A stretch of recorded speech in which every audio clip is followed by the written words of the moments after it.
સુરત શહેરની કાપોદ્રા પોલીસ સ્ટેશનમાં નોંધાયેલા 9 વર્ષ જૂના છેતરપિંડીના ગંભીર ગુનામાં વોન્ટેડ આરોપીને આખરે ક્રાઇમ બ્રાન્ચે મધ્યપ્રદેશથી ઝડપી પાડ્યો છે। સુરત શહેર ક્રાઇમ બ્રાન્ચે ગુપ્ત બાતમીના આધારે મધ્યપ્રદેશના અલીરાજપુર જિલ્લાના બખતગઢ પોલીસ સ્ટેશન હદમાં આવેલા ચીકોડા ગામેથી વોન્ટેડ આરોપી ઢેડુ ઉર્ફે મહેશ હમરિયા તોપરને ઝડપી પાડ્યો છે।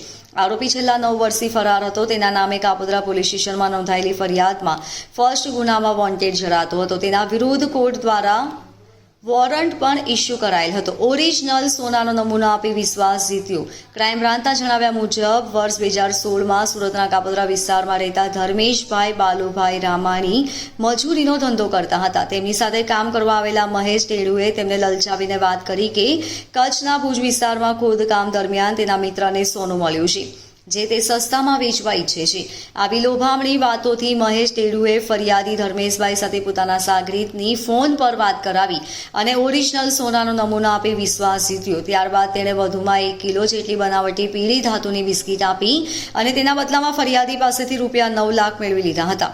આરોપી વર્ષોથી ફરાર ક્રાઇમ બ્રાન્ચે પકડી પાડ્યો। ઘટનાના દિવસથી આરોપી નાસ્તો ફરતો હતો।